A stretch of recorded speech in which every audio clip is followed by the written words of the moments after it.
Apple is finally making an iPhone that folds.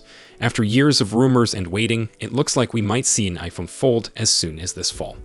And I am going to give you 2 solid reasons why you should start saving up for it right now, and 2 equally strong reasons why you might want to skip it completely.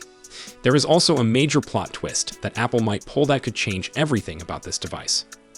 I have been asking for a foldable iPhone for almost 7 years now. Ever since I first got my hands on those early Samsung Galaxy Folds and Motorola flip phones, I knew Apple needed to join this game. For the past 3 years, I have been using a Google Pixel Fold as my daily driver, so I know exactly what the folding phone life is really like. Today, we are diving deep into everything you need to know about Apple's upcoming foldable iPhone and whether it is worth your money. Let me start with the first reason I'm excited about this iPhone Fold. You get a tablet-sized screen that fits in your pocket like a regular phone. Think about it, we humans have been folding things forever. Books, wallets, letters, even our clothes when we pack them away. We fold laptops, we had flip phones like the Motorola Razr, and there's a simple reason why folding works so well. It protects what is inside, makes things easier to carry, and honestly, it is just fun to open and close something. When you can wrap fragile things in tougher materials or turn wide things into thick things, folding just makes perfect sense. Phones used to be foldable too, back when we needed full keyboards and full screens at the same time. That is basically the same reason laptops became notebooks in the first place. But then everyone stopped caring about hardware keyboards and started wanting bigger and bigger screens. So we entered the era of flat slab phones that kept growing year after year. iPhone Plus became iPhone Max, Samsung had their Ultra models, and screens just kept getting larger and larger. Eventually, we hit a wall, literally. There's only so big you can make a phone screen before it won't fit in your pocket anymore. But people still wanted more screen real estate for watching videos, reading, and getting work done. The solution? Go back to folding. Trade width for thickness, so you can carry an iPad-sized screen that folds down to phone size. And that is exactly what we are getting with this iPhone Fold. But here is where that plot twist I mentioned comes in. Right now, iPhones have roughly a 2-to-1 aspect ratio. They are about twice as tall as they are wide. If Apple just folded that in half, you get something close to square when opened up. A square screen is fantastic for reading websites, ebooks, or working with documents. But it is pretty much useless for watching movies or YouTube videos that are made for widescreen formats. You'd have huge black bars on the top and bottom. That might be why the rumors are saying Apple is not sticking with the current iPhone shape. Instead, they are reportedly going with something wider, closer to a 3-to-2 aspect ratio. When you unfold that, you get something close to 4-to-3, which is exactly the same shape as every iPad from the Mini to the Pro. So this might be less like an iPhone Pro that opens up and more like an iPad Mini that folds closed. Think of Microsoft's old Surface 2, that dual-screen device that could fold.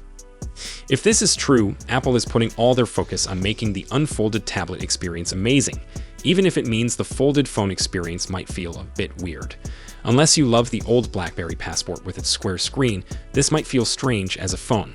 For me personally, I use my current foldable phone way more in the closed position than open. I use it like a regular phone most of the time and only unfold it when I really need that bigger screen. But your usage might be totally different, especially considering how good Apple's iPad apps are and how well their software scales across different screen sizes. Now let's talk about the potential deal breaker, and it is not the screen crease. Everyone always worries about the fold line down the middle of foldable screens, but Apple uses Samsung to make their displays, just like they use TSMC to make their chips.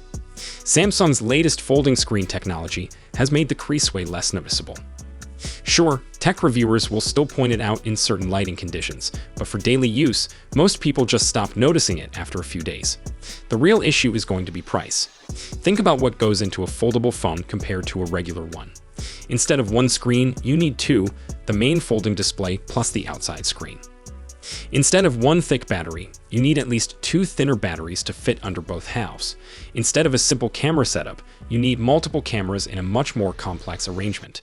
And everything has to be incredibly thin to make the whole thing fold properly. All those extra parts and engineering challenges add up to serious money. The S25 Ultra starts at $1,300, but the Galaxy Fold costs $2,000. The Pixel 9 Pro starts at $1,000, but the Pixel 9 Pro Fold is $1,800. The iPhone 16 Pro starts at $1,100, so we could easily see an iPhone Fold starting around $1,900 or even $2,000. That is not quite double the price for double the screen, but it is pretty close.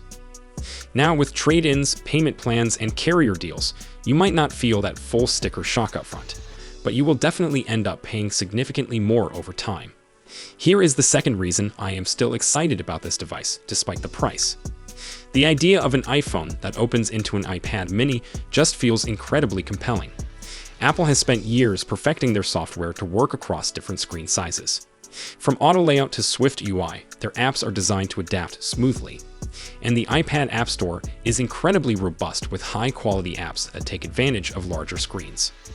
Imagine having access to all of that in your pocket. You could edit documents with full desktop-class apps, watch movies on a much bigger screen, or even do light photo and video editing on the go. For creative professionals or anyone who needs to be productive while traveling, this could be a game changer.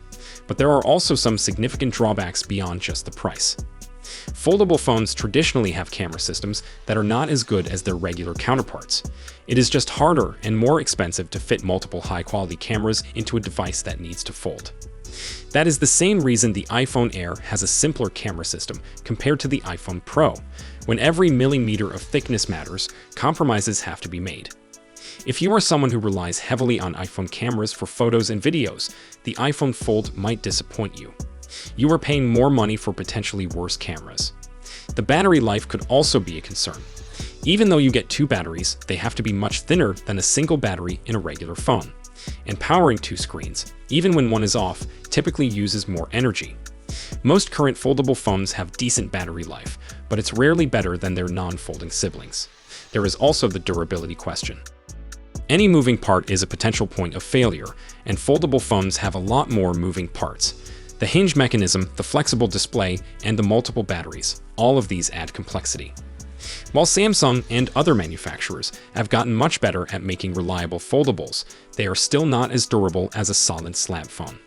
Despite all these concerns, I am personally planning to go with the Fold this year. The idea of carrying an iPad mini that folds into a phone-sized package is just too appealing to pass up.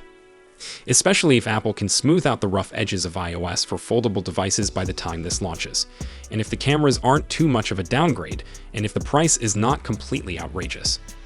There is one more potential plot twist that could make this an instant buy for me.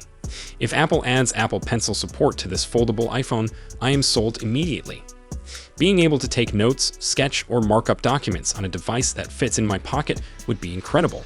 So there you have it, the case for and against Apple's upcoming iPhone Fold. The appeal of a tablet-sized screen in your pocket is undeniable, but the price, camera compromises, and potential durability concerns are real issues to consider.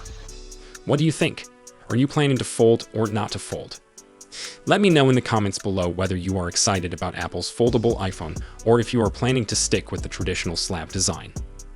If you found this video helpful, make sure to hit that like button and subscribe for more tech news, and ring that notification bell so you don't miss any updates as we get closer to the official announcement. Thanks for watching, and I will see you in the next video. Goodbye.